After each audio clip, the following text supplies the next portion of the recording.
آج تک جو جناح پہ کتابیں آئی ہیں اس میں دو کیا کہتے ہیں فیزز میں جناح صاحب کی زندگی کو کیا گیا اپنا divide, as Indian nationalist and as Muslim nationalist. میری واحد کتاب ہے جس میں جناح صاحب کے 4 فیزز میں نے کیے. فرسٹ انڈین نیشنلسٹ، اس کے بعد مسلم کمیونٹیرین. کمیونٹیرینزم کا مطلب ہے کہ مسلمان یا کوئی قوم کے جو مسائل ہیں ان کو آپ چاہتے ہیں کہ ان کا حل ہو، لیکن وہ ایک ایگزسٹنگ آرڈر میں اور باقی کمیونٹیز کے ساتھ مل کے نیگوشیٹ کر کے آپ اپنے انٹرسٹ جو ہیں پروٹیکٹ کرتے ہیں. تو تیسری فیز جو ہے جس کی وجہ سے پارٹیشن ہوئی ہے وہ تو 1937 سے شروع ہوتی ہے. 38 سے ہاں 35 الیکشن، 37 کا 35 کا 38 اجلاس کراچی کا. That's right. تو میری کتاب میں کہیں بھی یہ سجیسٹ نہیں کیا گیا کہ مسلم لیگ پہلے دن سے پاکستان چاہتی تھی یا جناح صاحب پاکستان چاہتے تھے. میں نے تو کہا ہے کہ جیسے جیسے سیاست بدلی، حالات بدلے، ان کا موقف بدلا. تو میں نے تو اس کے بالکل برعکس میں نے تو بالکل اس کے برعکس رخ کیا. جہاں تک ہم مولویوں کی بات کر رہے ہیں اس میں بھی ذرا بیک گراؤنڈ میں جائیں. دیکھیں 1914 میں جب فرسٹ ورلڈ وار شروع ہوئی اور ہندوستان کے مسلمانوں کے لیے ایک مسئلہ ہو گیا تھا کہ انگریزوں کی فوج میں رہتے ہوئے وہ ترکوں کے خلاف کیسے جنگ میں حصہ لے سکے. ٹھیک ہے، تو یہ مجھے ایک موقع ملا ہے کہ سندھ کے جو پیر ہیں یہاں کے ان کی تعریف کروں کہ انہوں نے اپوز کیا کہ ہم اس فوج کا ساتھ دیں. یہاں کے جو پیر ہیں نا پنجاب کے، سندھ کے، they had a progressive point کہ یہ برٹش کلونیلزم ایک جنگ شروع کر دی ہے اور یہ واحد سمبل ہے مسلمانوں کا آٹومن امپائر، تو ہم ان کو سپورٹ نہیں کریں گے. اس کے برعکس اس کے ساتھ ساتھ جمعیت علماء ہند تو خیر ابھی بنی نہیں تھی. دیوبند کے جو ریڈیکل علماء تھے، محمود الحسن، عبید اللہ سندھی، حسین احمد مدنی اور بے تحاشا لوگ، مولانا ابوالکلام آزاد، یہ سارے جو ہے خلافت کے ایشو پہ انگریزوں کے خلاف کھڑے ہو گئے. تو انگریزوں نے کیا کیا؟ انگریز گئے مولانا احمد رضا بریلوی کے پاس جو بریلوی اسکول کے ہیڈ تھے، اور ان سے فتویٰ لیا کہ کیونکہ ترک جو ہیں وہ قریش قبیلے سے نہیں ہے اس لیے وہ مسلمانوں کے خلیفہ ہی نہیں ہو سکتے، اور آپ اس لیے فوج کے اندر بھرتی جو ہے جاری رکھیں. تو پنجاب کے پیروں نے اور پنجاب کے جو فیوڈل لارڈز ہیں ان کو میجر اور کرنل کا جو خطاب ملا ہے وہ اس لیے نہیں کہ وہ فوج میں تھے، دے ور ریکروٹنگ سارجنٹس. تو بریلوی اسکول کا کریکٹر پنجاب میں ہمیشہ وہ جو کہ وہاں کی رولنگ کلاسز اور انگریزوں کا موقف ہے، انہوں نے پاکستان موومنٹ میں بڑھ چڑھ کے حصہ لیا ہے. میں یہ آپ کو کہہ رہا ہوں، اور ان کی وجہ سے سارے پنجاب کے اندر یہ پورا ایک اسلامک نیریٹو بنا جو بعد میں فوج نے بھی استعمال کیا اور بیوروکریسی نے بھی کیا. لیکن یہ سارا 45-46 الیکشن اور جو اس کے بعد انہوں نے ڈائریکٹ ایکشن کیا ہے پنجاب کے اندر 24 جنوری سے لے کے 26 فروری 1947 تک، اس کے اندر یہ سارے وہ سلوگن جو آج ایک مصیبت بن گئے ہیں پاکستان کے لیے، یہ سب ان بریلوی اسکول کے مولویوں کی طرف سے یہ سارے آئے تھے. تو یہ اس طرح ہے سچویشن. اب 75 سال گزرنے کے بعد جو پاکستان کی صورتحال ہے، میں صرف 3 پہلو لوں کہ ریاست کا نقطۂ نظر یا ریاستی نیریٹو وہ فیلڈ ہائپوتھیسس ہے. جی، مطلب ایسا نیریٹو جو قوموں کو نہیں مانتا، جو تاریخیت کو نہیں مانتا، جو تنوع کو نہیں مانتا، جو زبانوں کی قومیت کو نہیں مانتا، جو شہریوں کو نہیں مانتا کہ ریاست ان کے لیے سیکورٹی اسٹیٹ ہے. تو اسٹیٹ نیریٹو پاکستان کی ریاست کا ایک بات. دوسری بات، پاکستان پروکلیم ایک فیڈریشن تو ہے آئین کی اندر کلیم کی حد تک، لیکن اب تک پاکستان کے جو اسٹرکچرل ایشوز ہیں اور جو اسٹریٹجک ایشوز ہیں، ہم نہیں کہہ سکتے کہ یہ پاکستان کی ریاست ایک پراپر جینوئن فیڈریشن ہے جو تقاضے ہوتے ہیں۔ تھرڈ، پروکلیم ڈیموکریسی بھی ہے۔ ویسے یہ تو عجیب ہے کہ کوئی مذہبی ریاست تو جمہوریہ ہو ہی نہیں سکتی، لیکن ایک کلیم ہے، اس کی صورتحال سامنے ہے۔ تو میں، آپ ایک مورخ ہیں، ہسٹورین ہے، سوشل سائنٹسٹ ہے، پولیٹیکل سائنٹسٹ ہیں، آپ ظاہر تاریخ کو دیکھتے ہیں، تو آپ کیا دیکھ رہے ہیں؟ یہ نئی نسل سامنے بیٹھی ہے کہ اس ساری تجربہ جو بدترین ہوا ہے اس کا کمپلیٹ فیلیور ہے، ٹھیک ہے سکسیس ہاتھوں میں نہیں رہ سکتی ہے۔ جی بے شک۔ تو اب آپ کیا دیکھتے ہیں کہ کوئی اس میں آگے ریئلائزیشن کا فیز کوئی دور دور تک آپ کو نظر آ رہا ہے، یا اس کے کانسیکوینسز کوئی اور آپ دیکھ رہے ہیں؟ اس سوال کے جواب کے بعد ہم ہاؤس کو اوپن کریں۔ ٹھیک ہے، بہت بہت شکریہ آپ کا اس آخری سوال کا، کیونکہ اس میں مجھے موقع ملتا ہے کہ میرا پرسپیکٹو کیا ہے۔ میں سمجھتا ہوں کہ پاکستان کو بھی یو این چارٹر کے مطابق، 1945 کے چارٹر کے مطابق ایک رسپانسبل نیشن اسٹیٹ بننا ہوگا، اور نیشن اسٹیٹ وہی ہوتی ہے جو اپنے شہریوں کے جو مسائل ہیں ان کو حل کرے، انصاف کے طور پہ ڈسٹریبیوٹ کرے ریسورسز، اور کیونکہ پاکستان میں ہاؤس اوپن کا زبانیں بولی جاتی ہیں اور یہ تاریخی زبانیں ہیں، ان میں اپنا کلچر ہے، ایک اپنی آئیڈینٹی ہے، تو ان کو وہ اسٹیٹس دیا جائے جو کہ ایک پروونشل آئیڈینٹی کے بالکل مناسب کے مطابق ہو۔ اس میں کوئی شک نہیں کہ 75 سال کے بعد اردو از دا لینگویج جو سب کو کنیکٹ کرتی ہے، اور اس کا وہ اسٹیٹس رہنا چاہیے۔ میرے خیال سے پاکستان کے معاشرے میں ایک کلاس کویسچن زبان کا بھی ہے۔ سندھ میں وہ کیسے ہیں شاید وہ آپ بہتر بتا سکیں، لیکن پنجاب کے اندر اگر آپ انگریزی پہ کمانڈ کرتے ہیں تو you belong to the elite, اگر آپ اردو بولنا شروع کر دیں پنجابی ہوتے ہوئے تو آپ کو مڈل کلاس کی رسپیکٹیبلٹی مل جاتی ہے، اور پنجابی گالیاں دینے کے لیے، مذاق کرنے کے لیے ایک اس کا مقام بنا دیا گیا ہے، جو میں انتہائی ایک بےہودہ قسم کی پالیسی سمجھتا ہوں۔ اسی طرح میں سمجھتا ہوں پختونوں کو اتنا ہی حق ہے، بلوچوں کو اتنا ہی حق ہے کہ اپنی زبان، اپنے کلچر، اپنی ان آئیڈینٹیز کو سبسٹینشلی انجوائے کر سکیں۔ صرف پیپر ورک نہیں ہونا چاہیے، اس کی پورے پریکٹیکل شیپ میں یہ نظر آنا چاہیے۔ اور اگر آپ بلانا بنائیں تو میں سمجھتا ہوں India is a very successful example. انہوں نے 3 لینگویج فارمولا استعمال کیا ہے۔ ہر اسٹیٹ کے اندر انگریزی سب بچوں کو سکھائی جاتی ہے، ہندی بھی سکھاتے ہیں، سوائے جو سدرن اسٹیٹس ہیں اس کے علاوہ وہاں پہ انگریزی ہے، اور انگریزی تو اگر مثلاً آپ پنجاب میں ہیں تو آپ پنجابی کے اندر وہ ساری کاروائی کرتے ہیں، اپنی آفیشیل پڑھاتے بھی اسی زبان میں ہیں، اور اس طرح ہی ہر صوبے میں ہے۔ تو ہم بھی 3 لینگویج فارمولا لے کے سندھ میں بھی ایک وہ کیا کہتے ہیں بیلنسڈ آئیڈینٹی جو ہے، جو انٹرنیشنل بھی ہو، جو نیشنل بھی ہو، اور ٹرولی نیٹو سندھی بھی ہو، یہ تینوں چیزیں مل کے ہم آگے چلیں۔ تو میرے خیال سے اس طرف اگر پاکستان کی اسٹیٹ کا رخ ہو جائے تو پاکستان ایک کامیاب ملک ہو سکتا ہے۔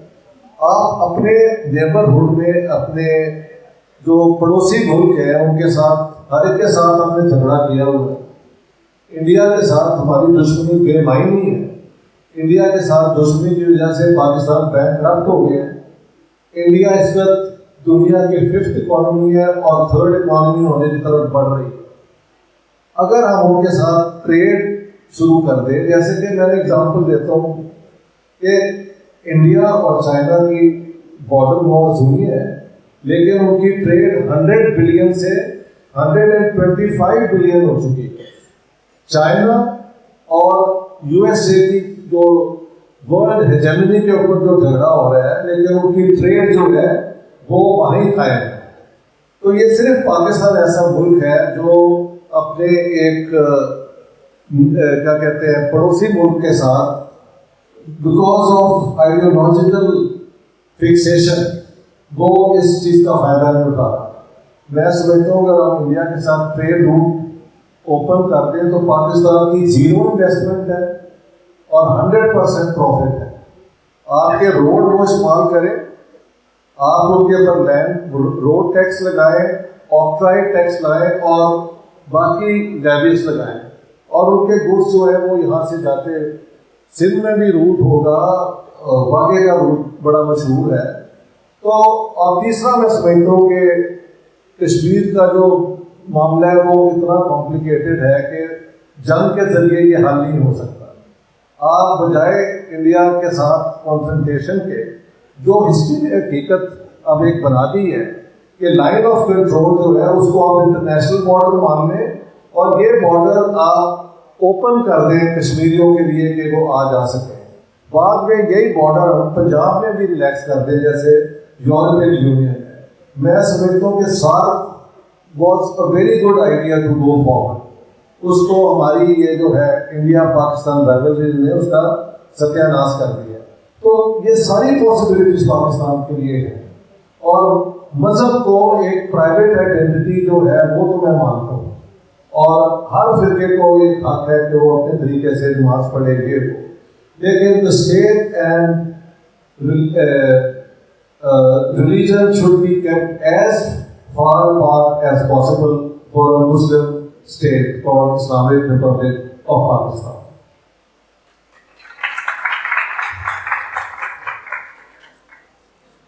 چلیں, آپ نے ایک اپنی پوزیشن بتا دی کہ یہ کنڈیشنز ہیں, اگر اس پر پاکستان آئے گا تو آگے جا سکتا ہے. اب ہم اس ہاؤس کو اوپن کرتے ہیں, ہمارے پاس ابھی آدھا گھنٹہ ہے, اور سوال جواب, کیونکہ اس نشست کا مقصد ہی یہ ہے کہ اس میں جو آپ تمام دوست آئے ہیں آپ کو موقع ملے. تو میں جو بھی ہاتھ دیکھوں گا باری باری, جی ہاں, میں سب کو اس طرف یہ ہاتھ پہلے اٹھا ہے. جی, سوال مختصر کریں اور ڈاکٹر صاحب کے ہاتھ. میرا سوال یہ ہے سر, can we claim that GM Sayyid was a right or a leader of Sindh when he signed for letting Sindh a part of Pakistan as a province? Though Sindh has remained a nation since centuries, even GM Sayyid could demand for Sindh as a new state. I don't know how to respond because, you know, going back into history, there are many different stories. You have 600 years back history. Some people would go even far back to Mohenjo-daro, which is 6,000 years. But don't you think in Sindh and everywhere else, maps have been changed, new states have come into being, dynasties have fallen, some dynasties have risen, people have come and settled in Sindh from Balochistan, from Punjab, and I'm sure Sindhis have gone after especially the partition, and they are all over India. So you can't bring back examples as back as 6,000 years or 600 years and demand that any deviation from them is a betrayal of sin. I think it's not fair. جی, چودھری خلیق الجماع صاحب کی کتاب شارح پاکستان, انہوں نے یہ کہا ہے کہ میں مہاتما گاندھی سے ملا, یہ پاکستان بن چکا تھا, نقل بقالی ہو رہی تھی, تو مہاتما گاندھی صاحب نے مجھے کہا کہ آپ جناح صاحب سے ملیں اور انہیں کہیں کہ یہ سارے معاملے کو رکوائیں ورنہ بڑی بربادی ہو رہی. میں بڑی مشکل سے کراچی آیا, جناح صاحب سے مجھے اپائنٹمنٹ نہیں مل رہی تھی. 3 دن کے بعد مجھے اپائنٹمنٹ ملی, ان سے ملنے کی. تو جناح صاحب سے میں نے یہی مہاتما گاندھی صاحب کی گزارش کی کہ یہ صورتحال ہے, آپ یہاں سے کوئی نقل مکانی ہو رہی ہے تو اس کو روکیں تاکہ یہ معاملہ جو ہے وہ بڑی شدت اختیار نہ کرے. لیکن انہوں نے بڑی سخت محنت کی, مجھے انہوں نے کوئی جواب نہیں دیا, بلکہ بڑے مجھ پر ناراض ہوئے اور بڑے دیر ساتھ سخت دعوی انہوں نے اختیار کی.